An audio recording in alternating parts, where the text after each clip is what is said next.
Boa noite a todos e todas. Hoje nós vamos dar início ao segundo dia de apresentações do nosso ciclo de debates Periferias Urbanas, um ciclo de debates organizado pelo grupo Travessias, grupo de pesquisa do Instituto de Ciências Sociais da Universidade Federal de Uberlândia, grupo de pesquisas urbanas, coordenado por mim, Mariana Cortes, Luciano Sena e Cláudia Suatovski, que está aqui conosco também. Hoje a gente tem a alegria, né, de receber a pesquisadora, antropóloga, professora Adriana Fernandes.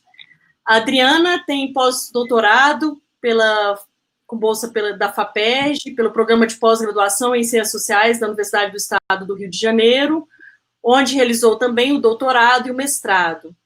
No doutorado, ela estudou ocupações de moradia, modos de circulação dos pobres e políticas públicas.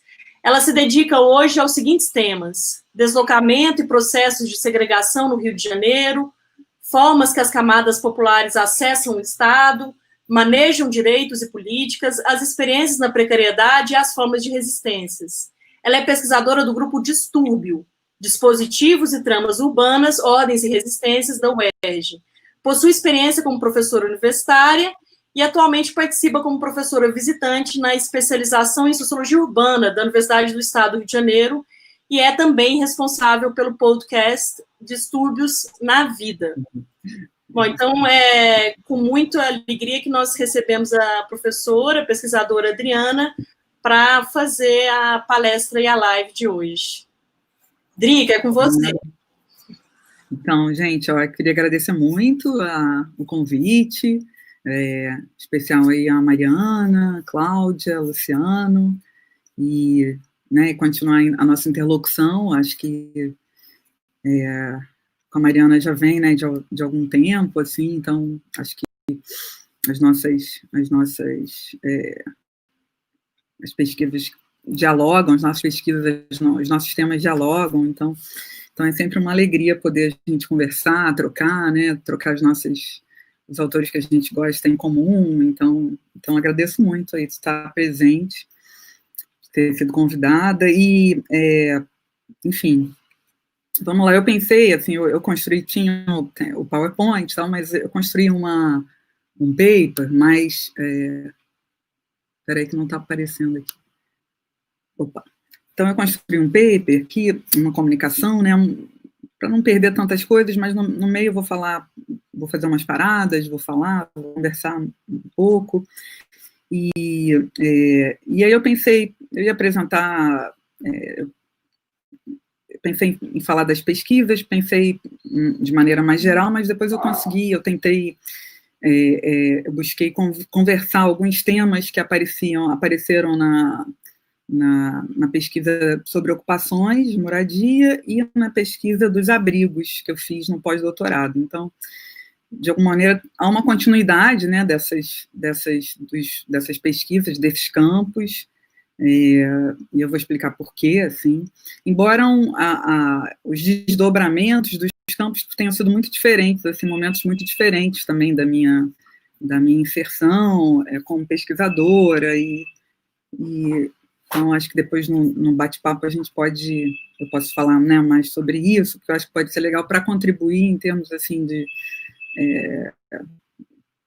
ferramentas para se pesquisar, né, de contribuições para pensar as pesquisas, para pensar as metodologias, e o que é estar em campo, o que é as interlocuções em campo, né, as dificuldades, enfim, e isso tudo que compõe um saber muito oral, né, da pesquisa, que é essa das trocas, né, para que você aprende muito a partir, escutando outros pesquisadores, né, tendo uma boa orientação, né, tendo professores que ajudam né, que compartilham os seus dilemas. Então, eu acho que é uma contribuição, assim, que eu pensei em fazer a partir do que eu construí, assim. Então, algumas coisas eu vou ler e eu vou reparando, assim, para não ficar tão, né, enfadonho, mas eu construí uma comunicação, então é um pouco isso. Então eu começo assim, trazendo o tema das margens, né? Eu coloquei no tema no título, né? Pesquisando nas margens das cidades, no plural, né? Tudo. E então, assim, o que as pesquisas nas margens, foi uma primeira ideia, o que as pesquisas nas margens e nas periferias, elas podem se somar às lutas do presente, né? No momento esse, como a gente está vivendo hoje, de pandemia, de um governo de ultradireita. Então, que se, né, desresponsabiliza do que está acontecendo. Então, um pouco nesse sentido, né? Quais são o que a gente pode trazer, né, para esse debate? E as margens, né, sempre sempre tiveram presentes nas pesquisas, mas na pesquisa sempre apareceu essa questão das margens serem tem uma discussão longa, né, nas ciências sociais, vai pela economia, vai pela sociologia, vai pela geografia, das margens são territoriais, não são territoriais. Então, o sentido que eu vou propor das margens, né, vão seguir alguns autores, claro, mas que são um sentido mais político das margens, né? Então, pensar as margens das periferias não no sentido tradicional, como uma parte negativa, né, um atraso, ou que essas margens fora do lugar, né, da modernidade, do capitalismo, né, mas pensar as margens como uma positividade, né, como a afirmação de outras formas do viver, como um território privilegiado para a gente acompanhar os conflitos, para acompanhar os jogos de forças. Então, é uma aposta mais teórico-política de rejeitar a continuidade da história, seguindo os passos de um autor que eu gosto muito, que é muito importante para o século todo, para os séculos, assim, que é o Walter Benjamin, né? De tantos outros que rejeitam, né? São autores que rejeitam a ideia de progresso. Renunciar a desfiar, como Benjamin vai falar, renunciar a desfiar entre os dedos os acontecimentos, como as contas de um rosário. Estar atento às descontinuidades da história. A história não como um tempo homogêneo e vazio, mas um tempo feito de agoras. Então, um pouco pensar as margens, no sentido da gente, pelas margens, através das margens, ter um olhar da história, da continuidade da história, do capitalismo, do neoliberalismo, pelo avesso, né? Tentando perceber o que tem de descontínuo, o que tem de conflituoso, quais são as possibilidades outras que se colocam, quais são os atores outros que aparecem e são silenciados nesse campo. Então, a história, como diz o Benjamin, não como um tempo homogêneo, vazio, mas um tempo feito de agoras. Me parece que as pesquisas com as margens ou com territórios periféricos é uma forma de perseguir essas descontinuidades, onde o capitalismo periférico, o neoliberalismo periférico, se revela mais conflituoso ou mesmo é questionado por formas materiais de existência que são minoritárias, que não reproduzem os padrões morais, familiares, a razão econômica, etc. E por que margens e periferias ligado aos pobres, né? Por que não poderiam ser? Se é um conceito mais político, mais... por que não pensar margens também relacionadas a outras camadas? Então, por que as margens e periferias ligadas aos pobres? Porque são para essas camadas, são para os pobres, né, que o Estado se dedica com mais parcimônia, como sabemos, desde as revoluções da modernidade, a um medo de que os pobres, os expropriados, se revoltem, o medo da multidão, né? O medo de que a multidão vire o jogo. Então, são as políticas direcionadas a essas camadas que nos ajudam a perceber o que o capitalismo aciona para continuar se reproduzindo. Então, é um pouco o que acontece, né, desses dispositivos neoliberais, do capitalismo periférico, a partir das margens, que estão em atrito, né? Então, o Deleuze vai usar o termo da fricção, né? Estão em fricção, né? Então, o que é possível pensar desses conflitos? Possibilidades de uma outra história, né? Com Walter Benjamin, se trata de construir uma narrativa da história que corresponda ao estado de exceção em que vivemos. Trata-se de uma tarefa, nas palavras dele. Apenas desse modo, nessa tarefa de narrar um verdadeiro estado de exceção, será possível gerar lutas mais fortes contra o fascismo. As margens ou as periferias possuem, assim, um uso mais no sentido político, não exatamente espacial ou territorial, embora o território e o espaço continuem importantes, e revelando sobre a desigualdade. Esse uso político das margens como espaço privilegiado para os conflitos urbanos e também como forma de acompanhar os modos que os pobres das cidades do capitalismo periférico constroem para escapar da vida matável, para escapar de ser uma vida sem valor, né, nos termos lá do George Agamben, outro filósofo que vai ser importante aqui nessa comunicação. É nessa direção que as pesquisas sobre ocupações e abrigos se orientam, sobre os modos de dominação no plano da subjetividade e a riqueza das camadas populares, as camadas urbanas mais precarizadas. Hoje, a gente fala os trabalhadores da geração, precariado, um pouco mais atrás falava dos miseráveis, depois Jacques Donzelot falava em nova pobreza urbana, né? Os meus interlocutores repetem muito da ocupação, principalmente a ideia de um fazer dinheiro, né? A vida como esse cotidiano, eu tenho que sair porque eu tenho que fazer dinheiro.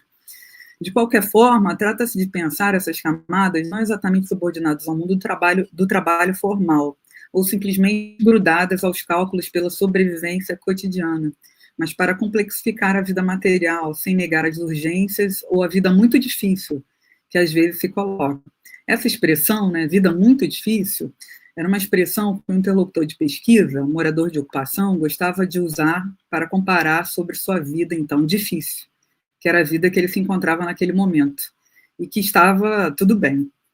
Então, essa diferença entre a vida muito difícil, que ele narrava, né, e a vida difícil, que era essa vida da viração, de todo dia ter que, né, de conseguir produzir o dinheiro, de fazer o dinheiro, das oportunidades, como ele falava também, esse mesmo interlocutor. Assim, essa riqueza em termos de produção imagética, né, de linguagem, no sentido de que essas imagens são capazes de recolocar os problemas da cidade e interpelar a ordem dominante.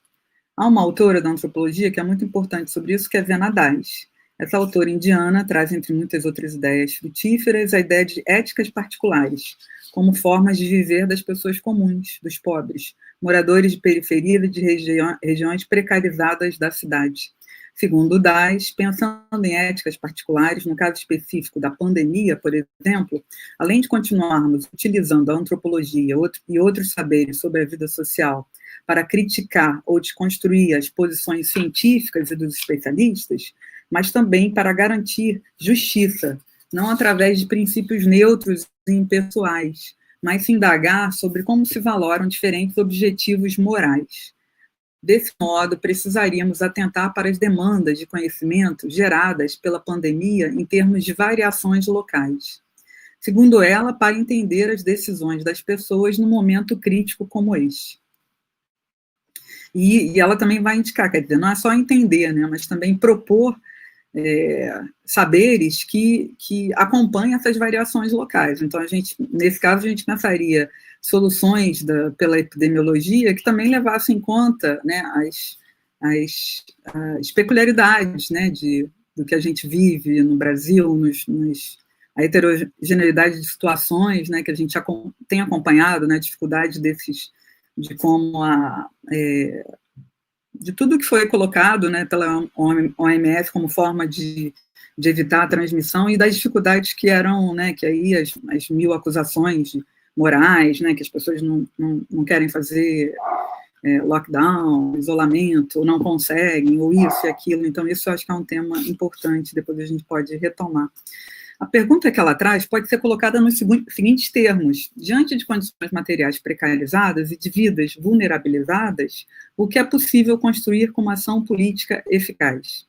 Se trata de apostar na agência dos pobres, na complexidade dessa agência, e não de pensá-la como uma reação às políticas econômicas e urbanas. As moralidades religiosas no Brasil ou aos empreendimentos e interesses transnacionais em jogo, num evento ou num momento como esse de uma pandemia, mas também como em outros momentos. De novo, para encontrar Walter Benjamin, para percebermos as formas de viver para as quais precisamos ter atenção. Dessa maneira, para compor alternativas mais assertivas contra o fascismo e contra o estado de exceção que atravessa e constitui a democracia. De modo mais concreto, né, isso vai aparecer na pesquisa de doutorado, ao pensar as tramas subjetivas, né, a pesquisa das ocupações, ao pensar as tramas subjetivas entrelaçadas às políticas urbanas e aos jogos de poder de uma cidade como é o Rio de Janeiro, na primeira década do século XXI.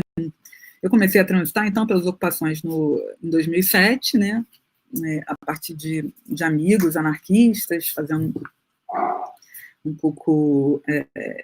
Depois, em 2008, eu entrei no doutorado, defendi a tese em 2013, fiquei um pouco acompanhando essa cena, né, até hoje, enfim, com mas assim, até 2013 foram momentos de também de muitos chamados, assim, porque eram momentos dos mega eventos na cidade. Então, a cidade, todo dia tinha uma notícia de remoção, todo dia tinha uma nova notícia de não remoção, ou tinha uma nova obra que ia passar, uma rua que era aberta. E essa região onde eu pesquisei, a região central, né, do central do Brasil, zona portuária do Rio de Janeiro, da cidade do Rio de Janeiro, ela virou um canteiro de obras, como os gestores gostavam de falar, né? Então, e aí foram os anúncios dos mega eventos que já vinham. Os Jogos Pan-Americanos já aconteceram em 2007, né? E já trouxeram uma série de a militarização da cidade, né? Você começa a ter as ocupações as ocupações militares, e na Maré, no Alemão, enfim. E você vai ter também, depois os anúncios da Copa do Mundo, depois a Olimpíada. Então, por fim, o projeto que vem junto disso tudo, que nessa região especial, que é o chamado Porto Maravilha. Então, as ocupações que faziam, eu ia mostrar, né, no mapinha, elas formavam tipo um arco, né, que pegava desde o Porto até próximo à Central do Brasil, 5 ocupações, organizadas de uma maneira mais horizontalizada, porque eram ocupações que tinham sido pensadas a partir de grupos menores, né, da cena libertária, assim, da cidade, que nessa época eram muito importantes. Então, você tem um movimento forte, assim, de estudantes, de militância, de coletivos, que vão estar presentes, né, e, ao mesmo tempo, você começa e essas ocupações que vão estar acontecendo e que vão estar movimentando essa parte da cidade com um horizonte de possibilidade de regularização dos imóveis.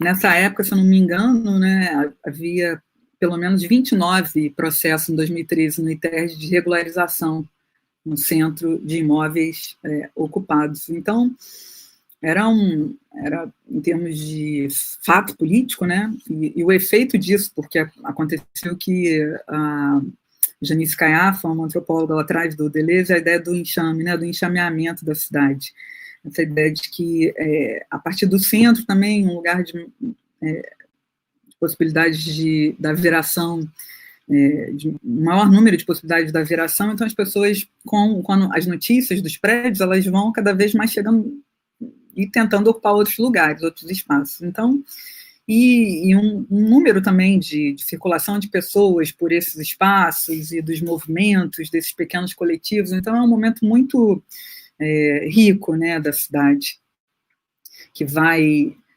durar, enfim, as ocupações de 2011, 2012, 2013 foram sendo desmanchadas, e tem um marco também, além desses anúncios, né, dos mega eventos, tem um marco importante na cidade, que é em 2009, quando o Eduardo Paes, prefeito, toma posse. No primeiro dia, durante a posse, no discurso dele, ele anuncia ele anuncia a Secretaria de Ordem Pública, né, a CEOP, que vai ser uma secretaria que vai ter uma função muito diferente, peculiar na administração pública, porque ela vai juntar várias atividades,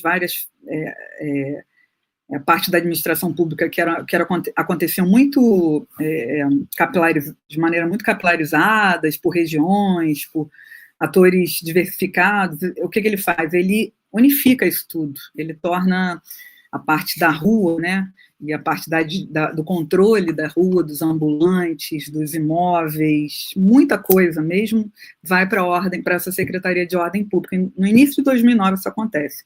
O que também traz uma ampliação das funções da Guarda Municipal. Então, a Guarda Municipal passa a ser um agente muito importante, né, no ordenamento, e no controle, né, e também na distribuição dos poderes, né, quem vai conseguir a licença, os ambulantes que vão conseguir as licenças, quem não vai conseguir, as ações da Guarda Municipal vão ficar muito, muito intensificadas nesse período. Então tem as manifestações dos ambulantes, mas ao mesmo tempo também dos camelôs se organizam, mas ao mesmo tempo também tem medo do que em seguida eles perderem novamente os seus os seus triciclos, os seus isopores, as suas mercadorias. Então, é um momento de mudança, nesse sentido, né, das obras, da gentrificação da cidade, e ao mesmo tempo que tem isso que eu tenho chamado assim, de pequena utopia libertária, assim, desses atores todos, né, desses coletivos, e que é muito interessante para a gente pensar, né, numa região que já sempre foi importante, que é uma região que, no Rio de Janeiro, tiveram muitos conflitos desde o início da República, né? A região da Zona Portuária até a Central, a Avenida Presidente Vargas, a Praça Mauá, são lugares muito importantes nesse imaginário das resistências populares, né? Dos negros, principalmente, das comunidades negras, tem o Morro da Providência, então você tem assim, uma riqueza tem as putas, a prostituição da Praça Tiradentes, tem a revolta da vacina, tem as irmandades da Uruguaiana, as irmandades de pretos, né, do Rosário, então, se colocaram a vacina de Oswaldo Cruz, no início do século. Então, você tem, assim, uma riqueza. Então, ali se constituiu quase como uma pequena utopia libertária, para parafrasear a ideia daquela região da cidade como uma pequena África, a respeito de uma região sempre povoada por mulheres e homens negros. Uma região muito importante também para as populações precarizadas desde sempre. E também, no início da República, com as levas de trabalhadores do porto e tudo que se relacionava ao mundo portuário, a prostituição, a circulação para conseguir garantir a subsistência, uma comunicação baseada na oralidade, nas conversas, intrigas, desditos, rumores, os relacionamentos conjugais que se renovam com outros parceiros e parceiras com certa frequência, as brigas, as memórias sobre essa população mais pobre, miserável e seus modos de viver, presentes através dos arquivos da polícia da época. Então, a gente tem acesso a esse mundo, a partir dos arquivos da polícia, né? De alguma maneira, as pessoas eram detidas, né? Então contavam essas histórias, e tem um historiador que é muito importante, tem muitos historiadores que contam sobre esse período, mas tem o trabalho do Sidney Chalub, que eu gosto muito, que é uma referência assim, na pesquisa sobre o que eu fiz, né, e que me ajudou muito assim, a pensar, e ele vai fundo, né, na coisa dos arquivos da polícia. De alguma maneira, esse perfil heterogêneo, muito rico em termos de trocas sociais, de construção da cidade, como espaço urbano, tem uma continuidade nas ocupações, no perfil que integra esses espaços. Então, é um pouco... Então, também tem uma dimensão muito desses processos históricos, assim, né, dessas camadas de história e de revoltas que vão continuar acontecendo, assim. Seja pelas favelas que vão estar por ali, pelas formas de resistir às incursões policiais, que vão continuar, as manifestações, os atos depois contra tudo que foi acontecendo. Então, é uma região muito, muito importante em termos políticos Então, por fim, depois disso surge o que podemos chamar de um estado de ruína, né, pós-empreendimentos, com fantasmagorias, que eu chamei, né, as fantasmagorias que eram muito presentes nesse momento de ataque às ocupações, que eram incorporadas na ideia de que o Eike Batista, né, o empresário, e a Xuxa, eles seriam donos, estariam comprando vários daqueles imóveis, né, para fazer shopping, para fazer empreendimentos, prédios muito modernos. Então, eles eram sempre trazidos, né, nessas conversas assim, com os moradores das ocupações. Depois dessa febre de obras, né, dessa região, nesse momento de ruína que eu estou, há uma leva de mudanças políticas, né, o esvaziamento dos empreendimentos imobiliários, também das políticas sociais, depois os escândalos que resultaram nas prisões dos governantes e empresários, os empreiteiros, né, a recessão, depois o golpe, agora a pandemia. O que endossa os eventos de violência e de usurpação dessa população mais pobre, quer dizer, a maior parte das ocupações foram retiradas, o que endossa os eventos de violência e de usurpação dessa população mais pobre, que não estão restritos a esse momento de gentrificação da cidade, e depois esse estado de ruína, mas são parte de sua história e constituição. O que não significa que não havia ou não há muita riqueza para tentar escapar da vida matável, para escapar da necropolítica. para usar um termo mais da moda, né? É o que Vera Teles chamou de uma arte do contornamento a partir de pesquisadores que estudavam o mercado dos ilegalismos, numa fronteira do Senegal com a Mauritânia, e que eu acabei colocando no subtítulo da tese, uma arte do contornamento. Nas palavras de Vera Teles, né, perceber nas dobras e redefinições do mundo do trabalho a pulsação do mundo social, através de seus campos de força, pontos de tensão, suas resistências. O que há de singular, a partir dessa ideia retirada de um contexto africano e que serve para vários casos que acompanhei, nos abrigos e nas ocupações, é que é muitas vezes conveniente que esses trabalhadores permaneçam, por exemplo, informais, né, na informalidade, e que transitem também pelos ilegalismos. Dessa maneira, inclusive, isso lhes possibilita um cotidiano, materialmente falando, menos custoso. Então, essa ideia vai ser muito importante, assim, de pensar os modos da viração, né, como a dominação a partir dos modos, os modos de dominação a partir dessa subjetividade da viração, a gente investir mais em compreender o significado dos modos da viração em termos subjetivos, mas também não pensar uma agência, né, desses atores. Então, acho que essa noção de arte do contornamento, acho que é muito rica, porque ela primeiro vai falar de uma arte, né, de uma singularidade, né, ela mobiliza isso, então isso é importante, de uma peculiaridade do momento, então é um termo que eu gosto muito, né. Eu acho interessante essa noção, né, não de uma saída em definitivo da morte, quer dizer, não se trata de falar que os pobres, pela arte do contornamento, eles conseguem escapar dos mecanismos de produção, principalmente os mais pobres, os miseráveis da cidade, né, os dispositivos de produção de morte, dessa necropolítica, como falou Mbembe, né. Mas uma arte, é isso que eu vi muito e vejo nas pesquisas com a população mais precarizada da cidade. Então, foi sempre estar atenta nessa direção, quanto à linguagem da vida urbana, nas relações, nas formas de se apropriar das políticas sociais, nas formas de tensioná-las. Aqui um autor que ajuda muito é o Mikhail Bakhtin, para a gente ter uma percepção da linguagem, como ela se coloca, de suas sutilezas, das variações, das criações, dos gêneros, das formas de subverter as palavras de ordem, da importância do humor, do grotesco, dos silêncios, dos rumores, das mentiras, dos embaçamentos nas narrativas dos nossos interlocutores, ou seja, para buscar estar mais atento às formas narrativas da vida social, dos lugares que a gente produz conhecimento e saber, para não perder a relação entre saber e poder, de forma a não perder o quanto a nossa posição de pesquisa, nossas relações com o que a gente estuda, as formas como a gente se coloca na pesquisa são muito valiosos para serem ignorados, ou vistos como algo já construído ou que podemos deixar de nos preocupar, porque possuímos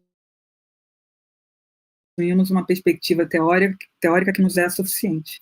Mesmo quando a gente está produzindo conhecimento a partir de engajamento, isso não deixa de colocar dilemas e tensões, de pensar as formas de narrar, mas também não para produzir um conhecimento opaco aos conflitos e às formas de silenciamento de outras minorias, que os saberes vão inevitavelmente produzindo. Ao revelar essas posições, relações, de onde seus achados de pesquisas vieram, como também é uma maneira também de dizer que esses achados são parte de muitas outras pesquisas, que vieram antes ou que conversam com você no presente, e com as questões que aquilo que se deseja estudar, que mobiliza a gente, né, que são as nossas questões que a gente persegue, às vezes sem saber, mas que estão ali mobilizando a gente no desejo de pesquisar, ou de conversar com ou de ir atrás de determinados eventos, acontecimentos da cidade, etc. Essa arte do contornamento, né, essa ideia de pensar de forma mais criativa, né, na agência dos pobres, né, na cidade, mesmo num momento de ruína, no momento de derrocada das políticas sociais, isso conversou muito com a minha pesquisa em seguida, né, que eu toquei com os abrigos, né, nos abrigos da cidade. São 2 abrigos, um abrigo para homens, um abrigo para mulheres, né, um abrigo masculino, um abrigo feminino, na região também próxima ao centro, e me chamou muito a atenção, né, as políticas sociais. Embora a gente já estivesse num momento de restrição das políticas, né, de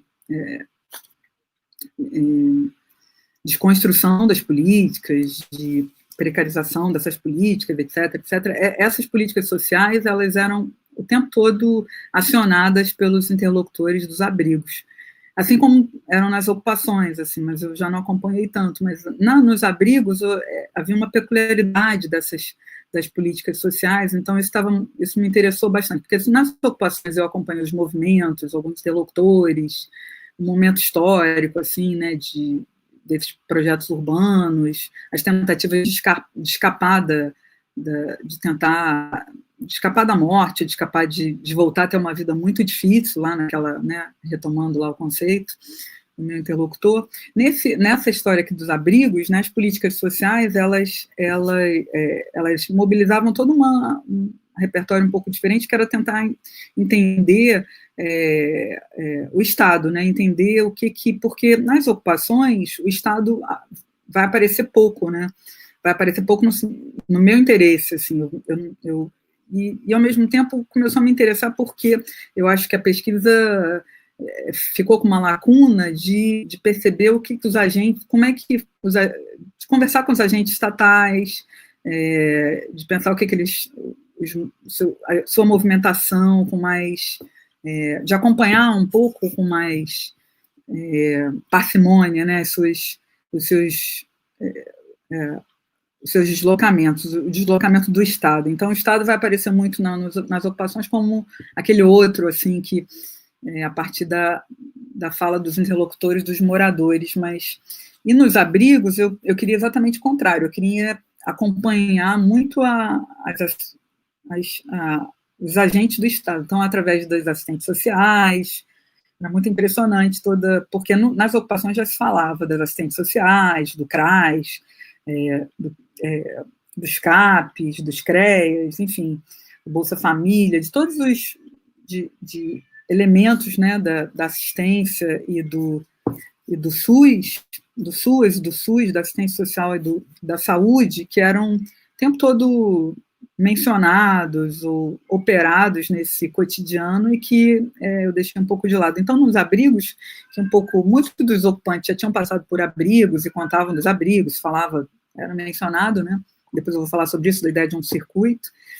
Então, havia esse desejo também meu da pesquisa de tentar compreender como é que era esse Estado no seu balcão, né? Como é que ele acontece, como é que as políticas realmente aconteciam? O que as pessoas pensavam a respeito dos agentes estatais? O que elas falavam dos pobres? O que elas achavam da implementação das políticas, dos seus resultados, dos seus fracassos? Falavam o que elas achavam do momento político, do desmanche das políticas. Então, era um pouco isso que mobilizou bastante. Então, essa riqueza dos modos de viração, né, dos modos de subjetividade da viração, tem em cada época os seus elementos constituintes, agenciamentos, dispositivos, atravessamentos, o que anima determinada época. Na pesquisa dos abrigos, a arte do contornamento irá aderir às políticas sociais ampliadas nos 2 governos petistas das primeiras décadas, com os programas e atores relacionados ao Bolsa Família, aos benefícios de proteção continuada, ao programa Minha Casa Minha Vida, os equipamentos da reforma psiquiátrica, a residência terapêutica, o consultório na rua, aos CAPs, o programa de saúde da família, os agentes comunitários, programas de redução os redutores de danos, e também as leis protetivas, a Lei Maria da Penha, que era muito nos abrigos, se falava bastante, a proteção à população, a situação de rua, as leis de proteção à infância, e assim uma trama bem fechada entre Estado, políticas, direitos, linguagem de direitos e os mais precarizados da cidade. Isso é, né, de uma riqueza muito espetacular e também muito peculiar. Uma história que as pessoas contavam na ocupação Chiquinho Gonzaga é que assim que entraram no prédio, colaram na parte de fora uma xerox de uma notícia do Lula, que tinha uma entrevista do Lula, né, que tinha sido eleito no ano anterior, dizendo que no governo dele nenhum prédio ficaria sem função social. E isso era mostrado quando agentes do Estado, da Guarda, chegavam para perguntar alguma coisa ou para questionar da ocupação. Então, as pessoas iam lá e mostravam, olha, aqui o Lula, que é o atual presidente, ele falou que não vai despejar ninguém, que não pode ter nenhum prédio numa capital sem ter um uso social, né? Que é o termo da Constituição que garante o uso de um prédio abandonado. Então, esse imaginário das políticas sociais, né, para essa materialidade das políticas e dos direitos, como são apropriados numa trama de forças que opera assim, para perceber as relações que mobilizam essa trama, os enunciados, as palavras de ordem, os poderes. No abrigo, por exemplo, havia expressões que zombavam do Bolsa Família. Uma brigada substituiu Bolsa Família por Bolsa Farinha, para falar. Toda vez que ela ia falar do Bolsa Família, ela falava, o Bolsa Farinha. No Rio, farinha é usado no contexto de uso de drogas para se referir à cocaína. Então, essa interlocutora contava isso num bar, né? Enquanto tomávamos Coca-Cola, um salgado, ela se queixava que era um dinheiro que não dava para nada. Mal dava para algumas cervejas e algo para comer. Pouco tempo depois, ela quis combinar com a filha de ajudar a filha a comprar uma mochila para a neta, com o dinheiro do Bolsa Farinha. E, de alguma forma, ela mobilizava o Bolsa Família no sentido de se aproximar da filha, né? De se aproximando-se da neta, se aproximando da filha. Foi assim que eu pensei que a farinha se conectava também com um significado lá desde o Brasil colônia, de que alguns historiadores mencionaram, já assinalaram sobre a importância da mandioca como base para se virar da fome por muitas populações dos séculos anteriores. Por isso, a importância de pensar os enunciados, os contextos inscritos em processos históricos e combinações, juízos mais complexos do que simplesmente dizer que os pobres não tinham apreço pelo programa Bolsa Família. A tutela presente no programa me parece que também estava sendo atacado quando se dizia Bolsa Farinha. Não dá para nada, repetia. Ao mesmo tempo, não se deixava para trás o benefício. Em alguma medida, também, há uma proximidade com o Estado, as políticas, uma interlocução direta, o que também aconteceu nos processos de remoção das ocupações e depois com o imaginário relacionado à Minha Casa Minha Vida. Ou seja, entrar numa ocupação também era a possibilidade de se inscrever no programa, invadir um terreno também era a possibilidade de entrar em algum cadastro para que, em algum momento futuro, se pudesse tirar um apartamento. Porque também era um momento de muitos rumores. Os rumores alimentavam esse imaginário de uma maneira muito impressionante. Estabelecer algum contato, não perder as oportunidades. Esse imaginário das oportunidades, de um empreendedorismo muito particular, relacionado aos modos de assistencialismo, estavam muito presentes. Mas, por sua vez, um repertório que acionava direitos e leis estava sempre à mão. Era sempre possível de ser usado nas negociações com os agentes do Estado. Foi assim que uma usuária do CAPS-AD contou que conseguiu uma vaga num abrigo.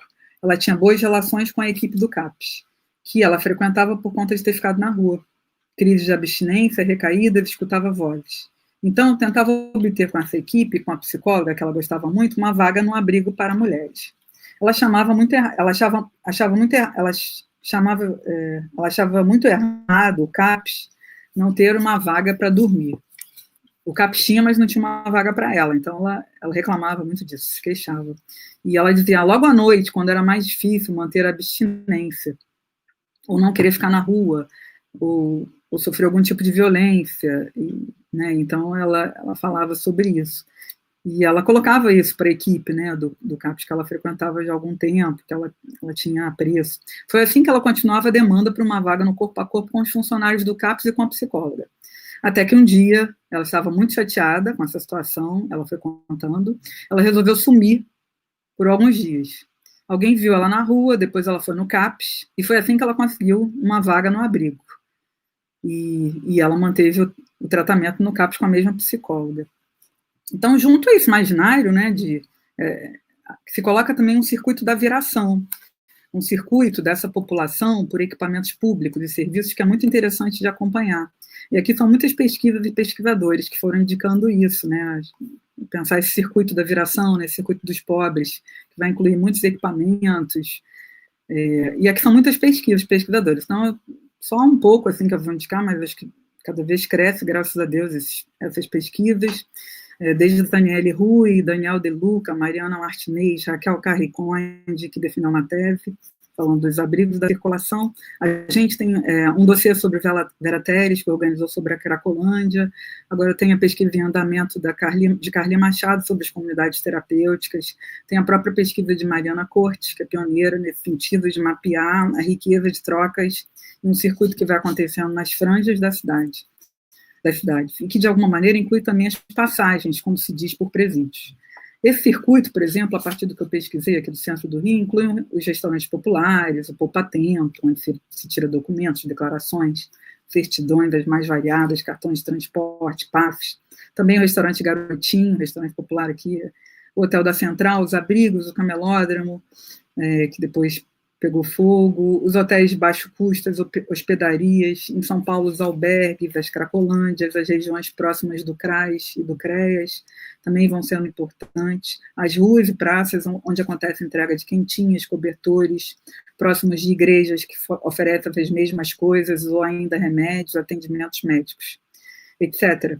Então, é um circuito bastante pulsante da precariedade, das trocas, que acontecem no chão da cidade, por informações que alguém conseguiu e repassou enquanto expressos na rua, né, encontrando alguém fala a respeito disso, de algo que está acontecendo, e você anda até lá e você consegue acessar esses serviços. E que colocam também a ideia de fronteiras mais borradas, porosas, entre Estado e sociedade, né, entre essas políticas, né, esses recursos, essa proteção e a sociedade.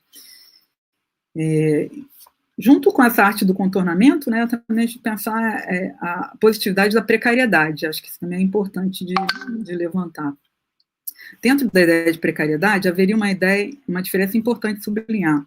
Há uma precariedade, daqui a pouco já estou acabando, há uma precariedade que está ligada à precariedade da vida material, né, por condições de vida material muito restritas, marcadas pela indeterminação, por situações de violência, de devastação, né, nos termos lá da Venadais, e há um outro sentido, a vida nua, né, do George Agamben, e há um outro sentido que é uma precariedade com um maior número de interações, de trocas, de agenciamentos, de éticas, de arranjos e formas de viver, de moralidade, de formas de viver que constituem o mundo da viração, né? Na célebre passagem de Judith Butler, precariousness, né, como ela vai usar a diferença lá, precarity e precariousness, o viver precário, né, da precariousness, diria respeito a uma condição de interdependência, de constituição de vínculos. Tanto a precariedade quanto a precarização são conceitos que se interceptam. As vidas são, por definição, precárias. Podem ser eliminadas, isso é Judith Butler falando, podem ser eliminadas de maneira voluntária ou acidental, e sua persistência não está garantida de nenhum modo. Em certo sentido, é um traço de toda a vida. Não existe uma concepção de que a vida não seja precária, salvo, todavia, na fantasia, particularmente nas fantasias militares. Então, as condições precarizadas do viver, que significa estar a vida mais próxima, peraí. Enfim, essa ideia da precariedade, né, como uma agência muito que fala da riqueza, né, da vida social, né, no sentido de produção dessa vida social. Claro que a precariedade e as condições da vida material, né, da subsistência mais escassas, mais da violência, elas se articulam, claro. Mas também elas resultam em construir maneiras de se proteger e de escapar. Essas duas coisas vão andar juntas, eu creio. Assim, uma produção de éticas particulares do viver na precariedade que estão em jogo. Escapar da morte, os modos de pertencimento e as relações diversificadas. E aí, né, o abrigo, vai aparecer também uma agência no abrigo dos pobres, dos usuários, né, que é muito interessante. Eu trouxe algumas histórias e a gente encerra e abre para o debate, que um usuário, ele falava assim, do abrigo, ele falava, sabe, o abrigo é como um brinel. Eu falava, o que é isso, brinel? Mistura de abrigo com pinel. A assistente social, ela falava, a gente não quer... tem muita gente aqui no abrigo que não quer nada da vida. Uma outra falava, como é que o abrigo pode se tornar uma zona de conforto? Como é que as pessoas transformam o abrigo num hotel, né? Como os próprios usuários falavam, o abrigo como uma zona de conforto. Ela se questionava, a assistente social, como é que pode? Trabalhava no abrigo. Essa era uma das perguntas que uma assistente social repetiu. O que levou à ideia de estudar os vínculos menores, né? Que não fosse exatamente com a família. O que me levou a pensar os vínculos, né, constituídos em espaços como os abrigos, como a partir da proposta na reforma psiquiátrica, né, de pensar também não apenas as relações familiares, mas os vínculos comunitários, né, propor os vínculos comunitários como muito importantes no sentido da constituição da saúde mental e da abertura dos manicômios, né, então, do fechamento dos manicômios e na integração das pessoas na vida cotidiana. E os abrigos, eu acho que traziam muito apontavam muito para esse sentido, porque havia uma noção nos abrigos que eram muito frequente, assim, que aparecia, que eram as pessoas que não tinham família, eram nos cadastros, eram sem família, né? E isso é muito, acho que é uma categoria importante da gente pensar, né? Que não é uma categoria numericamente pequena, pelo menos nesses lugares que eu acompanhei, nesses 2 abrigos.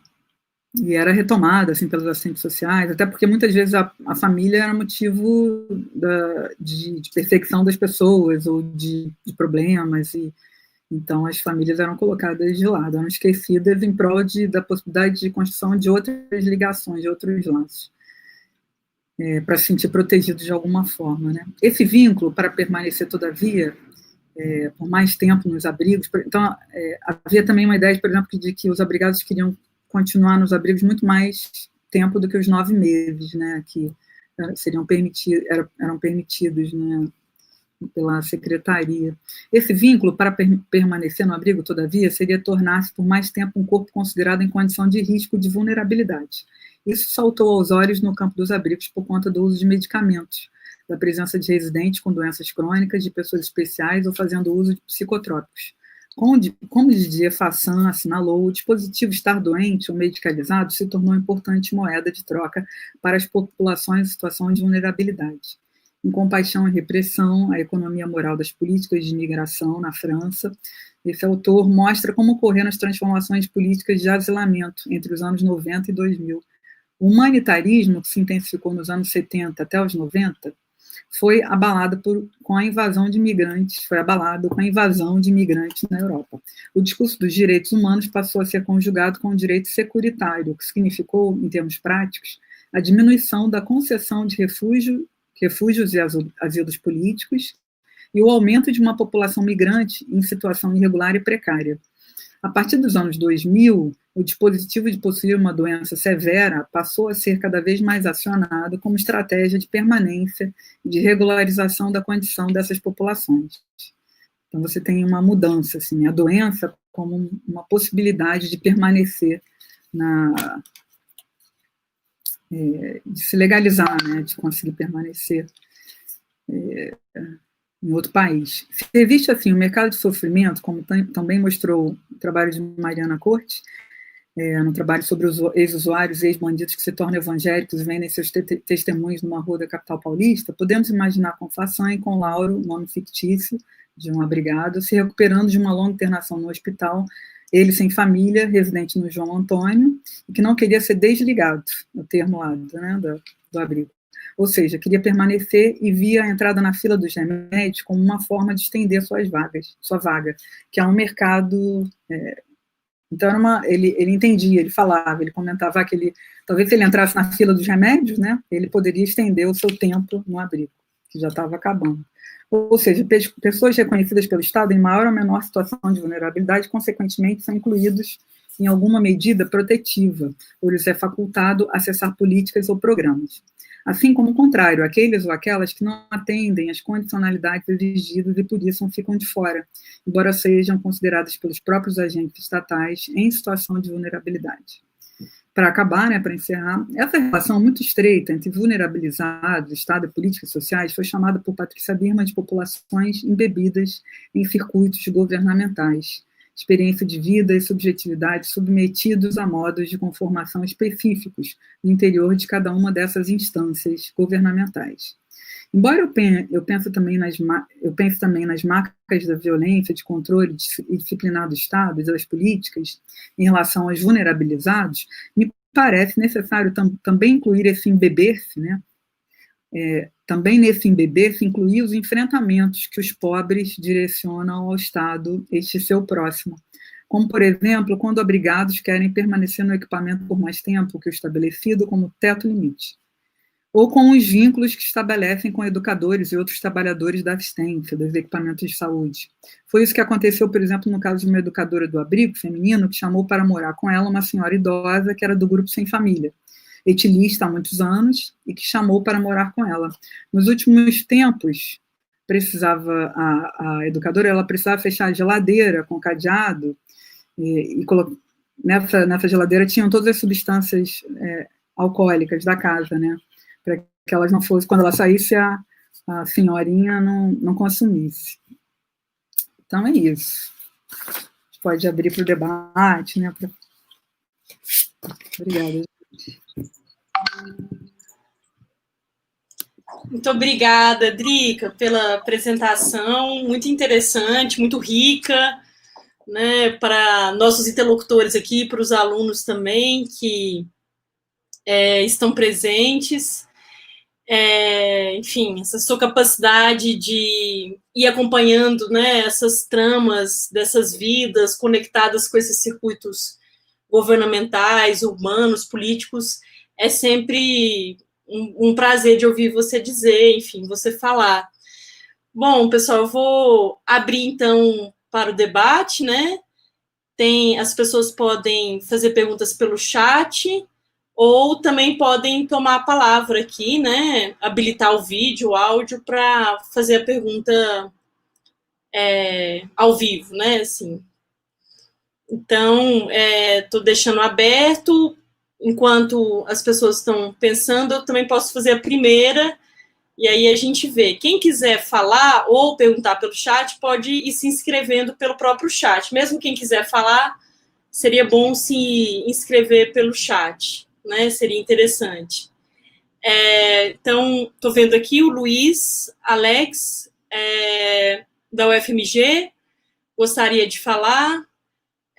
Luiz, você pode, enquanto as outras pessoas se inscrevem, você pode, se você quiser falar, o Luciano também, a gente fecha um primeiro bloco, depois passamos. Uhum. Vocês me ouvem? Sim, você pode habilitar a câmera? Sim. Eu pensei que estava habilitada. Alguém está compartilhando a tela?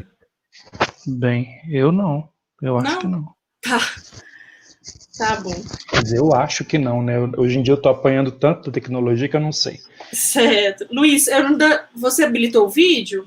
Habilitei. Tá. É que eu ainda não tô te vendo aqui, mas tá, deixa tudo eu bem. Desligar e ligar de novo. Pronto. Tá. Me vem?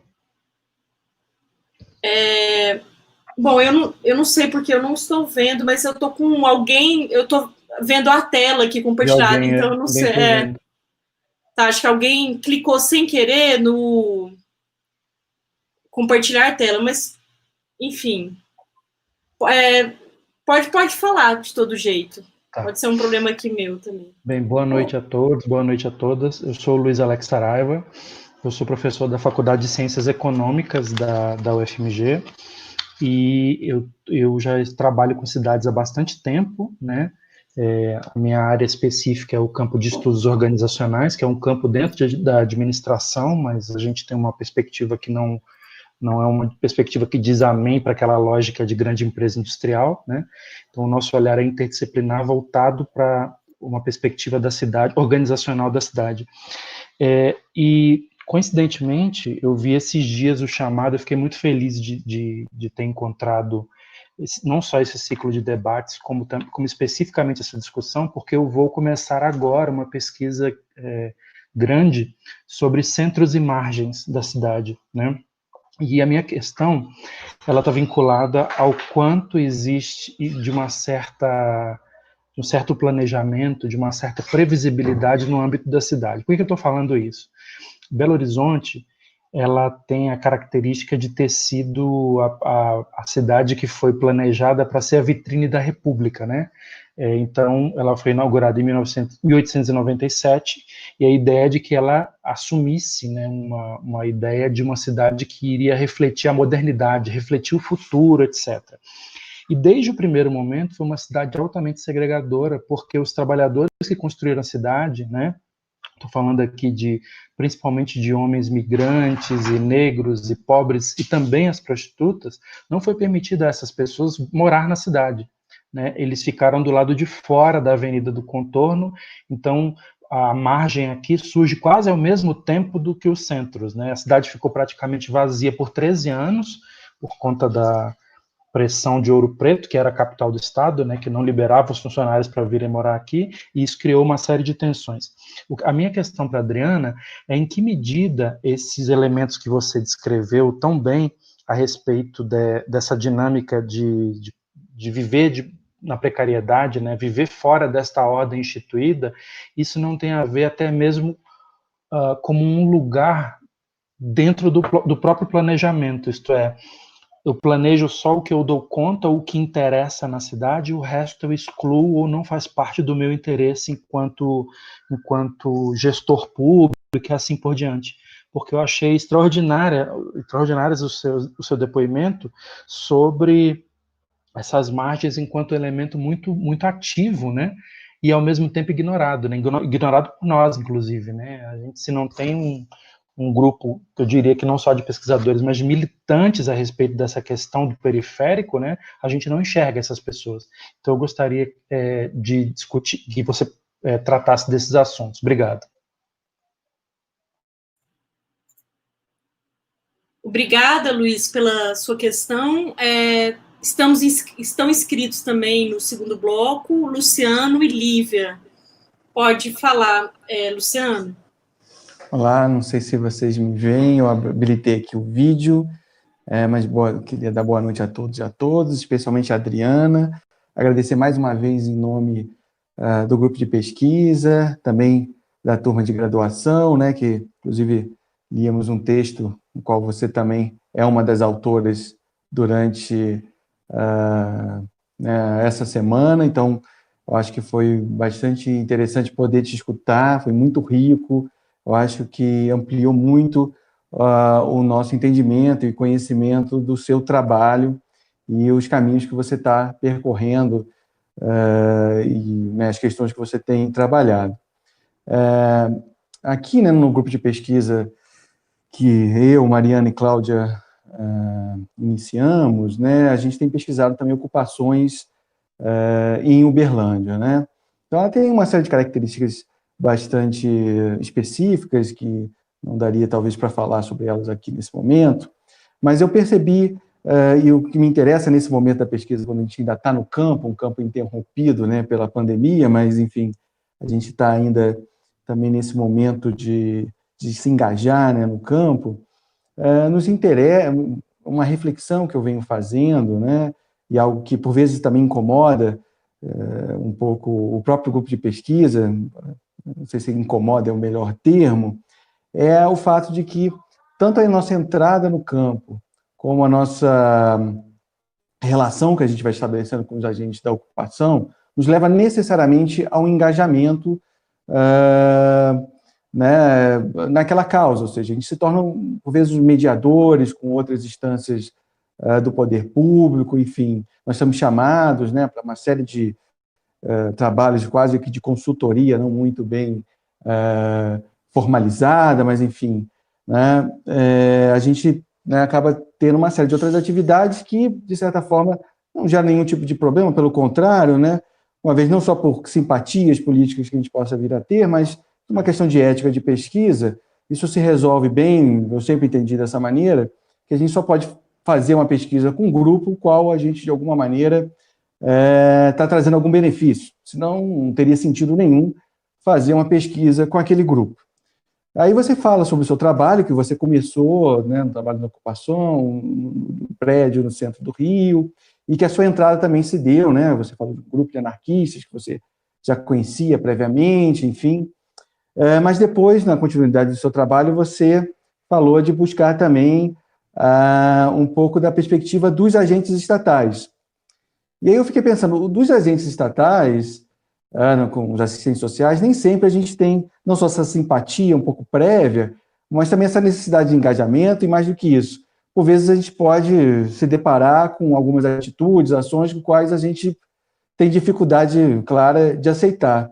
E eu queria ouvir um pouco sobre como é esse deslocamento, né? Ou seja, como se dá, né, essa aproximação no campo por esses caminhos onde a gente acaba se tornando também um pouco, e acredito que tenha sido também o seu caso, do protagonista daquele processo, parte daquele processo, o que é muito rico, né? Mas também no caso, quando a gente está lidando quase que de uma maneira muito esquemática, mas enfim, com o outro lado, né? Com aqueles com quem a gente não tem essa simpatia, que por vezes nos coloca também com dificuldade nessa dimensão ética do trabalho de campo. É isso. Obrigado. Passa a palavra. Bom, a próxima inscrita é a Lívia. Lívia, pode também tomar a palavra e habilitar o vídeo, o áudio. Gente, eu não vou habilitar o vídeo não, porque eu não estou na minha melhor condição, mas dá para me ouvir? Tudo bom, Lu? Estamos ouvindo. Tá. Então, a minha pergunta vai um pouco mais da questão da arte do contornamento. E enquanto eu, parabenizar pela palestra e tudo mais, mas enquanto eu estava ouvindo a sua fala, eu fiquei pensando em como seria esse circuito dos pobres, o circuito da viração aqui em Uberlândia. O meu pai, ele participa de um grupo, de um centro espírita aqui, e todas as quintas-feiras ele faz uma sopa com um grupo e sai distribuindo para moradores de rua aqui em Uberlândia. E aí tem uns pontos específicos que ele participa, que ele sempre vai, por exemplo, na rodoviária, onde tem muita gente que se organiza, porque sabe que na quinta-feira tem o dia da sopa, e aí eles vão lá, distribuem a sopa, e, em 30 minutos acaba 200 marmitas, e tem muita gente na fila, eles sabem que aquele é o lugar, e aí eu fiquei pensando muito nessa questão de como eles se agenciam nesse circuito deles, que eles sabem os lugares onde vai ter comida, onde vai ter cobertores, onde eles vão se organizar. E muitos dos comentários que eu ouço meu pai fazendo quando ele volta para casa é que ele vê que existem pessoas que se conformaram em estar naquela vida. E aí você falou sobre as assistentes que ficavam chocadas com esse tipo de conformação. E aí eu queria ouvir um pouquinho mais sobre essa ideia da arte do contornamento como uma coisa positiva, que eles se agenciam ali daquela forma pelos motivos deles. Eu achei muito interessante que a visão da pessoa de fora é uma visão de conformação, enquanto possivelmente a pessoa que está vivenciando aquilo vê que aquela atitude é uma vida menos difícil do que a vida que ela teria se não tivesse aquilo. Aí, então, eu gostaria de só ouvir um pouquinho mais sobre essa arte do contornamento, porque eu achei realmente muito interessante essa visão e essa forma de pensar de forma positiva essa precariedade. É isso. Muito obrigada. Drica, então a gente fecha esse primeiro bloco de 3 questões, abrimos depois para um segundo, então você pode responder já as 3 primeiras questões. Tá. Adorei as questões também. Tem esse tema da viração, é um tema muito interessante desses circuitos, né? São, enfim, acho que da riqueza da cidade, né? Apesar das políticas recorrentes de esvaziamento, as políticas neoliberais, né? Muito, por vezes, muito violentas e de expulsão, né? Das pessoas dos centros, desses centros onde se concentra, né, muitas as possibilidades, né, do viver e uma vida menos custosa, né, na expressão, uma vida menos difícil. Então, eu acho que isso como vocês todos comentaram sobre isso. O Luiz falou do mercado, né, dessa ideia desses mercados. Eu acho que pensar a viração como e seus mercados também. Eu acho que isso faltam pesquisas também, por exemplo, pensar os catadores, né, o mercado dos dos catadores, é todo um circuito muito peculiar, muito particular que eles vão acionar para vender, para saber onde que vende a mercadoria vai ganhar mais valor, melhor pago, e onde ir, isso tudo vai, as informações, o circuito das informações também é importante. Então, acho que isso, em BH, eu acompanho muito as ocupações, né? Tem a história das ocupações, que é muito importante. Vira e mexe, eu recebo para fazer pareceres, revista de estudantes lá e dos movimentos todos. Eu vira e mexe tenho lido, assim, acho muito importante, né? Eu acho que é um tema importante na cidade, né? Em termos dos conflitos, né? Dessa imagem dessa cidade de vitrine e do papel dos pobres, né? Da escravidão, né? Dessa história de Minas, de Belo Horizonte, enfim, isso tudo. Então, acho que tem que pensar assim, esses mercados têm um lugar no planejamento? Acho que eles vão ter, tem lugar, mas os gestores, esses gestores que chegam assim, né, dessa gestão muito brutal, né, que tem acontecido, né, as pessoas não conhecem, vem um gestor implementa alguma coisa e tira as pessoas daquele lugar, ou tira as licenças, né, impede o trabalho. Então, isso sempre, no Rio de Janeiro, pelo menos, é um contexto de muitos interesses econômicos, uma coisa inacreditável, que são difíceis de acessar, porque aí a gente tem esse ator muito importante, hoje, cada vez mais importante, que são as milícias, infelizmente. Então, as milícias estão em todos os lugares. Elas também estão aqui no centro, estão também tomando prédios, ocupando prédios, invadindo prédios cobrando, né, fazendo cobranças. Então, você tem toda uma organização dessa vida miúda da cidade também, que é feita por alguns grupos, né, que são ligados a outros grupos da cidade que estão no Estado e que são ligados a certos, né, sujeitos, atores políticos, né, da grande política, da política no estrito senso, aos governos, a certos governos, aos mandatos. Então, você também tem esse mundo, né, que é mais difícil de acessar, né, que é esses mapas, né, da política, assim, mas que eu acho também muito interessante. Eu acho que a gente tem que pensar assim, esse mercado da precariedade como um mercado muito, muito de riqueza, né, que envolve relações políticas muito sérias, assim, que são decisivas em momentos de eleições, etc., distribuição de obras, de distribuição de apartamentos, ou enfim, cestas. Agora a gente está vendo essa história das cestas, das entregas das cestas, etc.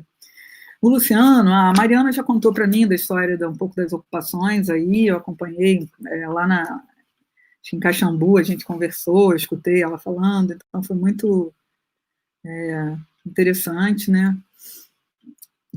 Conversa, assim, não foi...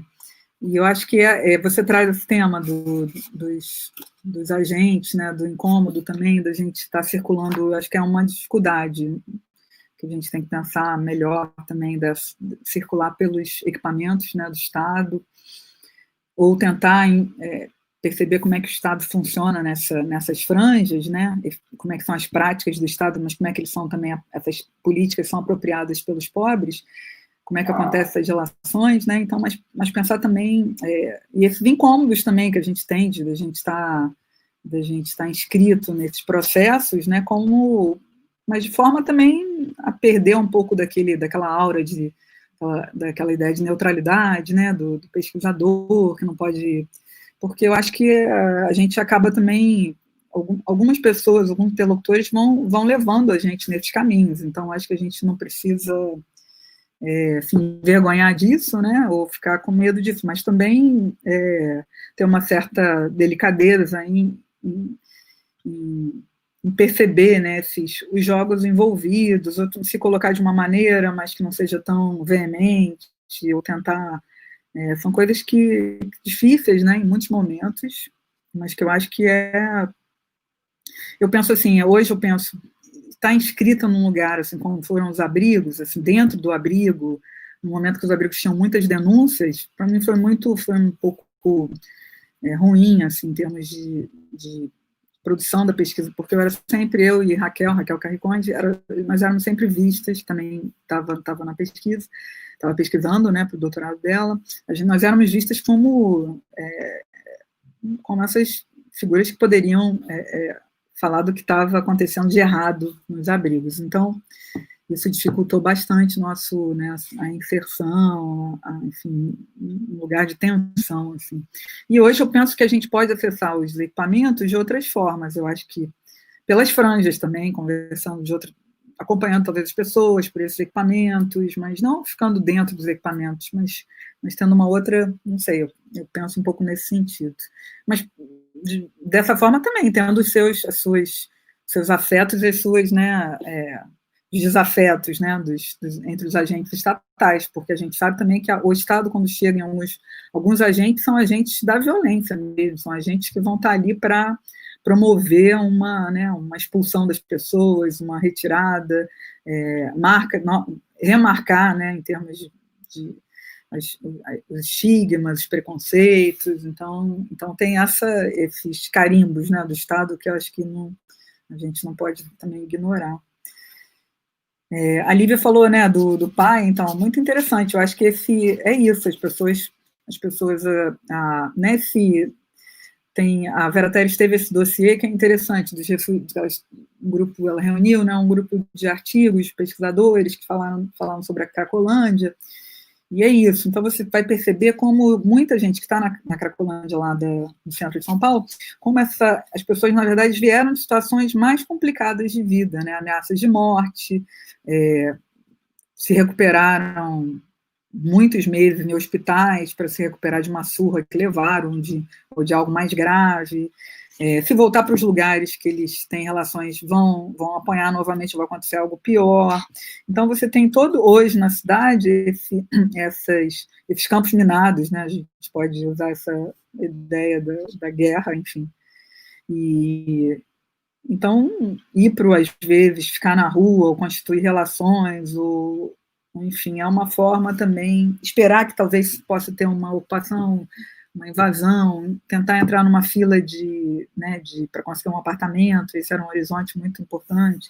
Então, essas coisas fazem também com que as pessoas fiquem na rua, mas esse ficar na rua é muito complexo, porque envolve, não necessariamente pessoas ficam na rua direto, elas têm suas relações, elas têm os lugares que elas vão variando de cair também, né, as hospedarias, quando conseguem dinheiro, os lugares para comer, os melhores lugares para se comer, como talvez seja a quentinha do centro espírita do teu pai, enfim. Então, você vai construindo também esse mapa da cidade, né, que é uma forma de ser da cidade, né, de ocupar a cidade, de se apropriar da cidade. Eu acho que é muito potente, assim, é muito de uma coragem incrível. Então, não sei se essa conformação é tão simples, né, da gente... Então, acho que assim, a pergunta que tem que fazer assim, é tentar pensar quais são as histórias que estão por trás também das pessoas que estarem na rua, né? De onde elas... Porque aí isso você não conta, porque são histórias também de segredo. Você ter apanhado de alguém, você ter roubado alguma coisa, não poder aparecer, etc, etc, etc. Então, você também é uma pessoa que carrega uma série de segredos, né? Que até você conseguir... Para conversar sobre isso, para você entender aquela trajetória, é difícil mesmo, não é muito... Mas eu acho que tem que ter uma certa distância, né, desse julgamento, né, de que... É isso.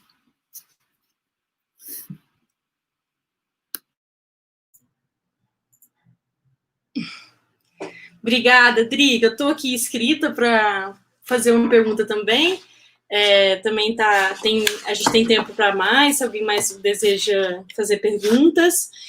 Então, Drica, sempre que, enfim, já vi você falar várias vezes, né, em várias oportunidades, já li seus textos, e uma das coisas que me impressiona em você é essa capacidade de uma tradução quase poética mesmo, da vida mesmo, dessa trama da vida presentificada, né, nesses circuitos que você vai descrevendo. E, recentemente, eu estava lendo um livro do Didier Fassin, que você citou, né, que é essa coisa da doença, né, como moeda de troca para legalizar, e ele é um livro recente dele que chama justamente Vida, né, foi publicado em inglês, francês, ainda não foi publicado em português, E ele falou uma coisa que me chocou um pouco, que ele diz o seguinte: as ciências sociais, e aí ele inclui a sociologia, ciência política, antropologia, nunca se interessaram pela vida. Elas se interessaram pelas estruturas, pelas classes sociais, pelos ritos, pelos símbolos, pelas relações materiais de existência, pelas condutas, mas não pela vida. A vida nunca foi um objeto das ciências sociais. E aquilo me chocou de uma tal maneira, porque eu achei que ele tivesse alguma razão nisso, de fato, né?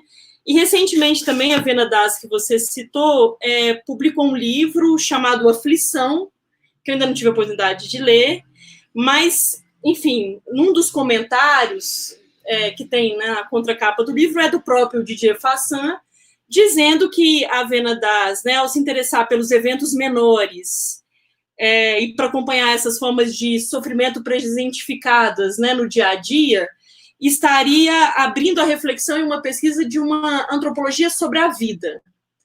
Aí eu queria te perguntar um pouco isso. Eu acho que você faz isso. Acho, sinceramente, que você faz isso.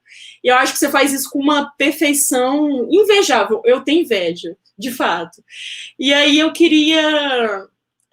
se você concorda, as ciências sociais, de fato, ignorou a vida? Essa é a minha pergunta. A Patrícia também quer fazer uma, então...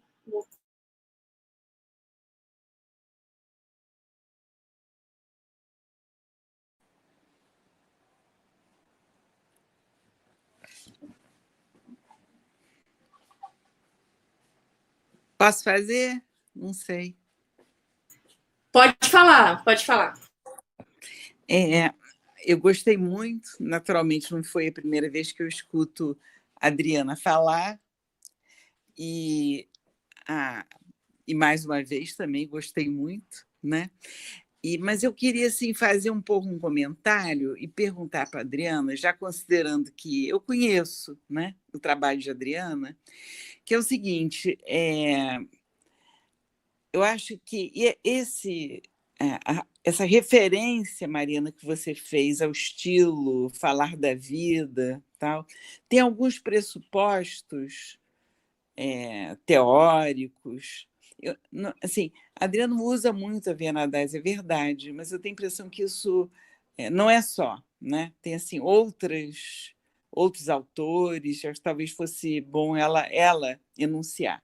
Mas o que eu queria dizer é que eu tenho a impressão que ela busca escapar sempre, assim, de qualquer narrativa que queira dar uma coerência e uma racionalidade aos seus atores, a priori, né? Que eu acho que isso faz parte do modo, assim, do modo da gente que é muito naturalizado para nós. Então, esse esforço teórico e prático de não querer prever, de não supor, né? E de fazer uma produção aberta, né? No sentido também que não dá para fechar uma trajetória de vida, ou que não dá para realmente imaginar uma coerência abstrata daqueles com quem ela tem uma interlocução, né? Eu acho que isso é muito forte e significa também, né, que é meio impossível usar um modelo de análise de trajetórias como é normalmente utilizado nas ciências sociais, né? A própria arte do contornamento, eu tenho a impressão que é uma arte da abertura, né? Que eu tenho a impressão, isso é uma questão minha para a Adriana, né? Será que a arte do contornamento foi, ao longo do seu trabalho, se modificando no sentido de apresentar cada vez mais, né? Instantes, né? Flashes, né? Que você vai se cruzando, né? Você percebe, você acompanha um pouco, né? Mas assim, depois deixa em aberto alguns casos, né? Sei lá, um texto que foi muito importante para você, que foi A Vida dos Homens Infames, eu acho que tem um pouco disso, né? Na percepção desses flashes que revelam essa abertura que, ao mesmo tempo, é teórica, é metodológica, e também uma forma de engajamento que não pretende dar conta de tudo, né? Que não pretende estabelecer uma racionalidade para esses sujeitos, não que eles não tenham, mas de limitar a uma certa coerência que seria a nossa, né? Ou a maneira com que a gente vê os indivíduos, né? Enfim, eu acho que isso aqui, na minha impressão, está sendo cada vez mais aparente, mais visível no trabalho da Adriana. Eu acho que tem um esforço de elaboração nesse sentido que me parece muito forte, né? E é um pouco isso. Se você, Adriana, você tem um pouco essa impressão, né? Esse trabalho da vida, né? Com a vida, significa também, né? Essa tentativa de capturar sem fechar, e isso é fundamental no teu estilo e está sendo aprofundado. Bem, é isso. Obrigada. Obrigada, Patrícia, pela pergunta. Muito interessante. Então, vou passar a palavra para a Drica. Drica, para você responder as duas questões, então. Estão me vendo? Tá legal? Então, olha, eu acho, assim, pois são as duas, enfim, Patrícia é minha orientadora, enfim, sempre aprendi tanto, muito, continuo aprendendo. Então, acho que e a Mariana trouxe essa ideia da vida, né? Eu acho que das formas da vida, eu acho que a Venadais vai fazer essa aposta, né, muito forte, mas eu acho que tem toda uma tradição, né, das ciências sociais, eu não vejo que seja...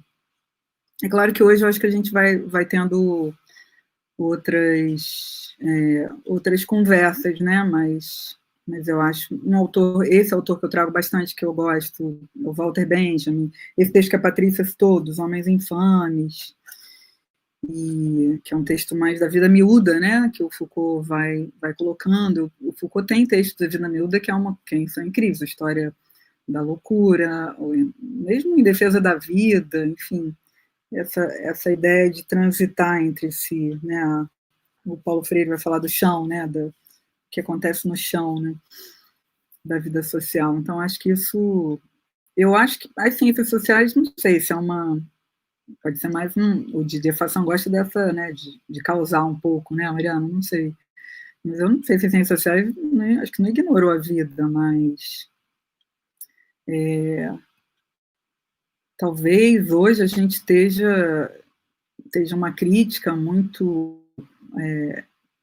um abalo muito forte nessas representações que a gente acreditou. Então, de que eram representações muito fechadas e muito, né, então, o Estado, a sociedade, né, a violência do Estado, e então, acho que são categorias que a gente, né, da modernidade, do iluminismo, a vida pública, a esfera pública, né, o trabalho. Então, acho que hoje a gente vê uma outra forma do viver que também está colocando a necessidade da gente pensar outras noções que vão... Eu gosto daquele autor, né, o Gupta, né, que vai falar das fronteiras borradas também. É um autor também muito interessante né, de pensar os poderes, né, de uma forma mais concreta, né, as formas de dominação a partir desses... Então, acho que isso é o que me atrai nas pesquisas, né, nos colegas que eu vou também conversando. Acho que o próprio trabalho da Mariana, o trabalho da Patrícia também, com peculiaridades assim, que são incríveis da religião, e é um olhar, né, capaz de dar conta de algo muito peculiar, mas que traz uma novidade no sentido, né, essa abertura que a Patrícia trouxe também, que o Walter Benjamin vai falar, né, a abertura da história, né, a história não é feita dessa continuidade, o capitalismo não está aí, ele vai continuar a exploração, não, mas tem a todo momento para o capitalismo continuar, o neoliberalismo continuar a sua produção de apropriação, né, apropriação das riquezas e do trabalho, ele tem um trabalho diário para fazer isso. Então, Eu acho que hoje a gente vive um questionamento dessas, né, de conceitos que foram muito caros, assim, mas eu acho, em outros momentos, os autores também falavam da vida, assim, tem um autor, né, o próprio Luiz Antônio Machado, né, o trabalho dos botequins, então você tem as histórias, as narrativas, seja pela sociologia, mais ainda pela antropologia, eu acho, então acho que não vejo que seja assim do Façanha, não. Mas eu acho muito interessante, já tinha visto esse livro do Façanha, é um autor que eu acho muito interessante, né? Ele vai acompanhando essas questões que estão aí políticas lá da França, que são, acho que conversam com muita coisa aí do que está... E é isso que a Patrícia falou, eu acho que é fundamental a gente realmente pensar essa racionalidade dos atores, que não seja uma totalidade. Eu acho que isso que há... E aí, e pensar que isso não está fechado numa, né? Não é que você não queira compreender a vida social, aquele momento, aquele período, ou para a função de um abrigo, ou as ocupações, né? O papel das ocupações num cenário como esse, como eu descrevi, do Rio, mas também não pensar que isso está dado, né? Pensar que isso também é uma construção narrativa com os teus interlocutores, com o momento histórico, com o processo histórico de cada cidade também vai colocando, tem suas diferenças, né? Suas particularidades na construção. Então, acho que isso muito sempre apontam para a riqueza da vida social, né? E os atores, eles estão aí buscando, né, cotidianamente escapar, né, criando formas de vida que não estão em separado, não é uma coisa fenomenológica, assim, separado das formas de dominação. Acho que é aí que é preciso a gente juntar para produzir esses retratos, esses instantâneos, ou essas narrativas, né, como a gente vai querer chamar, mas desses momentos, né, desses processos, assim. Então, acho que é isso. Assim. No Brasil, acho que hoje essas duas pesquisas, eu não tinha nos abrigos, eu comecei a atentar para a questão da raça, né? E do racismo, nessa produção toda. Então, hoje também estou interessada nisso. Então, é uma outra forma de entrada, assim, seria um outro olhar, né? Quais os processos de discriminação, como é que eles estão constituídos nessa distribuição, né, da vida das periferias, das margens, qual é os traços particulares no Brasil, nas cidades que a gente vai acompanhando, né? Então acho que vão abrindo janelas nesse sentido, assim, de trazer outras questões e outros autores. Então é um processo, né, sem fim, assim. Então acho que é isso.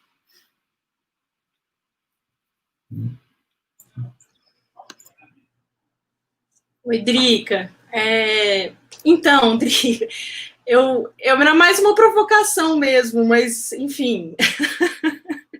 É bom que você defendeu as redes sociais, né? Que não é bem assim, né, de Façanha. Mas eu acho uma boa provocação, porque eu acho que, às vezes, quando a gente fica nas estruturas, a gente, não é nunca o seu caso, né? Como bem a Patrícia falou, a gente perde a vida, né? Que é o grande dilema também, estrutura e ação, que, enfim, recorta as ciências sociais desde o seu início. A Cláudia gostaria de fazer uma pergunta, então vou passar para ela. Olá, vocês estão me ouvindo? Sim. Tá. Sim. Então, primeiro, gostaria muito de agradecer a fala, assim, super, né, ampla da Adriana, né, um percurso, né, de pesquisa que você né, traçou para a gente. Eu conhecia mais o seu trabalho das ocupações e não conhecia tanto esse trabalho dos abrigos, né? Então, tem algo interessante que vocês chamam a atenção, né, para essa relação que muda, por exemplo, com a ideia do Estado, né, com os agentes do Estado, né, como algo, como outro, como alteridade, ou como vários atores que você negocia em diferentes situações, né? Então, isso me chama muita atenção, achei muito interessante.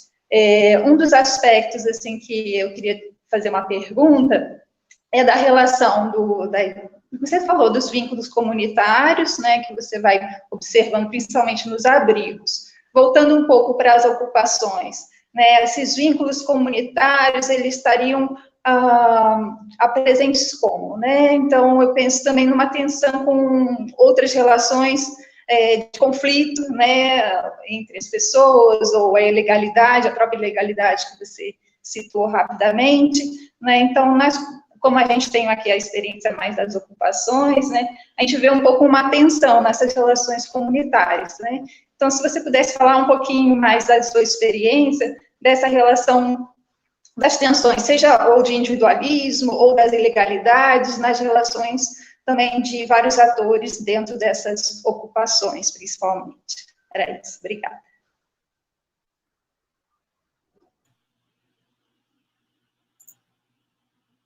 Oi, Drica, pode então responder.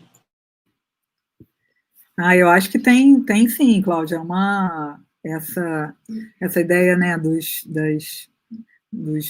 as relações comunitárias, elas é um nome mais amplo, né, da gente pensar, contrapor as relações familiares, mas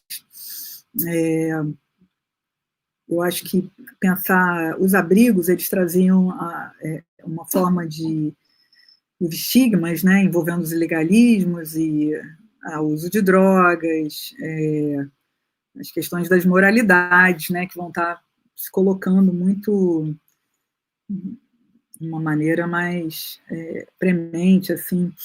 E eu acho que essas moralidades, mas no sentido de... não impede de que novos laços sejam feitos nesses contextos. Então, você vai formando outros grupos, né, a partir de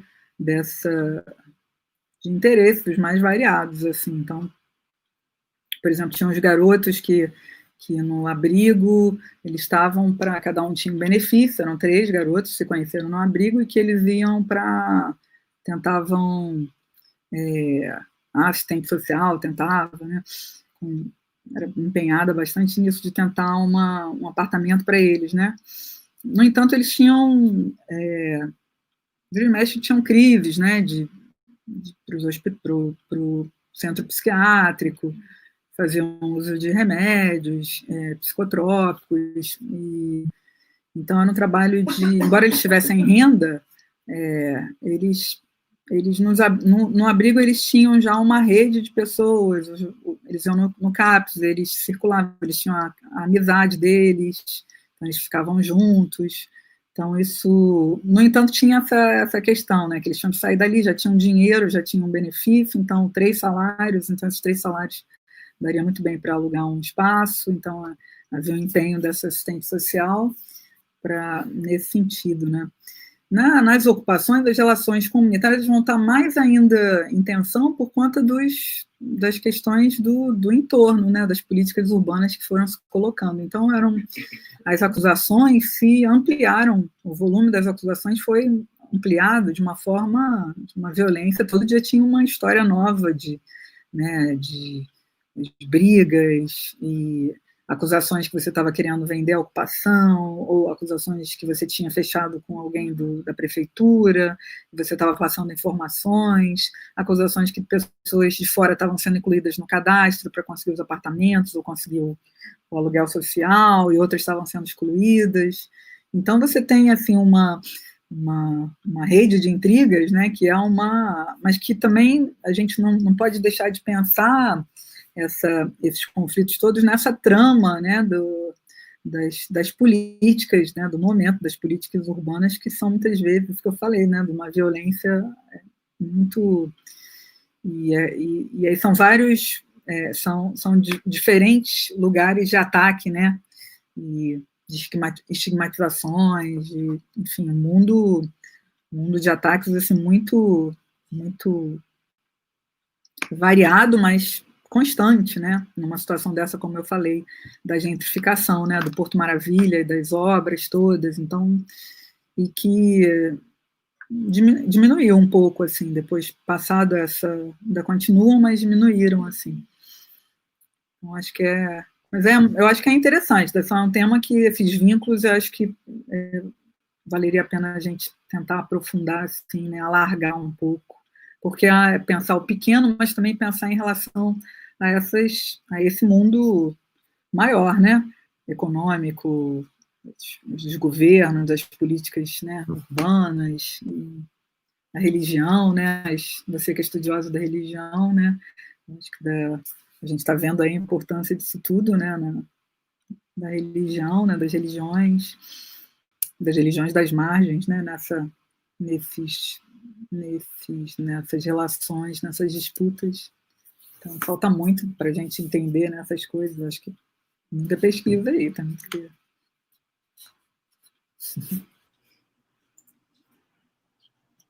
Bom, gente, não tem mais ninguém inscrito por hora, mas, Drica, então, eu queria fazer mais uma, se você não estiver muito cansada. Aí, se não tiver mais ninguém, a gente pode fechar, que já está também quase atingindo o nosso teto, né, das 9 horas.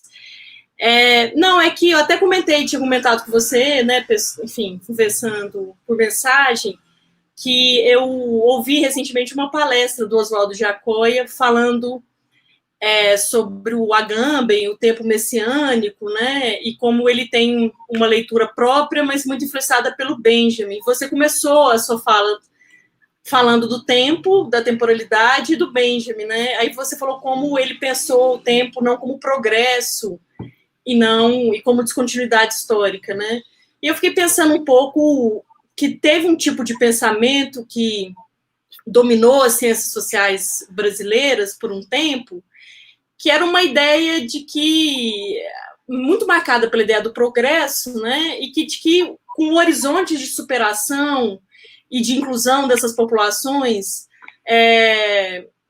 em uma sociedade salarial, em uma sociedade dos direitos, em uma sociedade com uma cidadania universal, essas margens desapareceriam, né? Então que elas estariam fadadas ao desaparecimento no longo prazo. Eu acho que isso marcou um pouco, né, a forma, por uma época, das ciências sociais brasileiras. Isso era uma questão, se você vê, como você vê isso. Uma outra questão, que aí é da leitura que o Giacoia faz sobre a maneira como o Agamben pensa o tempo, ele vai falar que, eu não vou saber explicar isso direito, mas assim, que o tempo messiânico está relacionado sempre com o resto, e que o resto seriam todas as virtualidades sepultadas do passado. Ou seja, nesses restos que você narra, né, nesses restos das margens, nesses restos das trajetórias, existem virtualidades sepultadas do passado. E você também começou a sua história um pouco, a sua fala, falando da história dessa região portuária, né? Eu fiquei pensando nessas virtualidades desse passado que foram sepultadas. E que uma coisa que seria o tempo do agora, do Kairos, desse tempo messiânico, na maneira como o Giacoia está interpretando o Agamben, seria a possibilidade de desativação de todos os dispositivos jurídico-políticos, tornar inoperante o próprio dispositivo, seja ele do Estado, seja ele da igreja, seja ele da psiquiatria, e que esse tornar inoperante, essa desativação, que em outros termos ele tematizou como uma profanação, é uma forma de resistência possível, que se dá de dentro do dispositivo. E eu fiquei pensando na Bolsa Farinha, se não era uma profanação do Bolsa Família, e todas essas histórias que você conta dessas figuras, né, e são, enfim, eu estou tentando me lembrar aqui de várias que eu já ouvi você falar, se são formas de profanação e de desativação dos dispositivos. E se então é uma forma desses restos submersos, sepultados do passado, de alguma forma ressurgirem. E por que não dizer se vingarem? Então, enfim, é uma maneira de eu estar dialogando com você, porque você começou do Benjamin. O que você pensa um pouco sobre isso? Muito lindo, Mari, muito legal. O texto do Profanação, né, é muito lindo, ele vai pegar do Benjamin, né, essa ideia eu acho que tem várias ressonâncias, né, dos temas aí, a ideia eu usei essa ideia na tese, das ocupações com a ideia do pesquisador como sucateiro, né, aquele que vai recolher, o Benjamin que vai falar, né, o cara que é o coletor das sucatas da cidade, né? Dos restos da cidade. Então, acho que eu me sinto um pouco assim, né? Sempre nessas... E eu acho que é também muito importante a gente pensar isso que você trouxe aí da história do Bolsa Farinha, da história da gente pensar... Não sei se dá para outros lugares, assim, porque a Central do Brasil é um lugar muito especial, assim, em termos de camadas de história e dos conflitos dos pobres, é muito impressionante.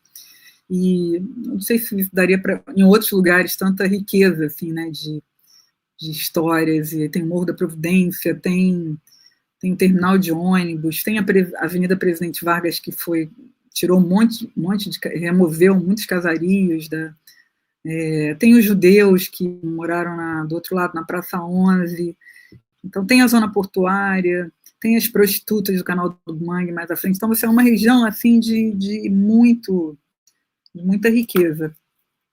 E eu acho que, então, essas histórias, elas se conectam com essas histórias antigas, vão fazendo aquilo que a Jeanne Marie Ganeban, ela assinala, né, a ideia de a gente pensar o presente articulado ao passado, né, a ideia do Benjamin, né. Então, acho que, de alguma forma, essas histórias, eu tento conversar, né, com esses tempos, embora não é uma necessidade positivista, mas tentar pensar o que essas coisas, elas vão conversando uma com as outras, né, dessas populações que foram silenciadas da história, né, que foram colocadas de lado, né, que foram apagadas da narrativa.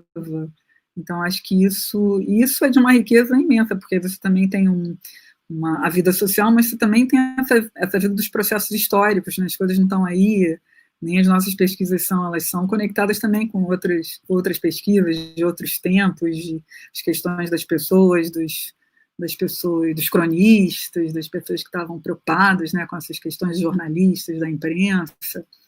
Então, acho que é um pouco um campo rico, né, que o Benjamin traz, né, mostra muito, né, da história das cidades, né, a partir desse olhar, né. Então, acho que da profanação, acho que é incrível isso. E é uma aposta, né, nesse sentido para a gente não se sentir tão, né, oprimido no momento como a gente, né, tão silenciado como a gente está vivendo hoje, né, e nessas derrocadas todas, mas tentar pensar assim, eu sempre penso isso, o que os pobres, né, o que o cara da rua está pensando nesse momento que a gente está vivendo, o que ele está fazendo, como é que eles são, né, como é que ele está se movimentando na cidade, o que ele está pensando nisso tudo. Então, eu vou fazendo esses exercícios assim, de imaginação para tentar respirar também, né, num momento como esse, atual, né.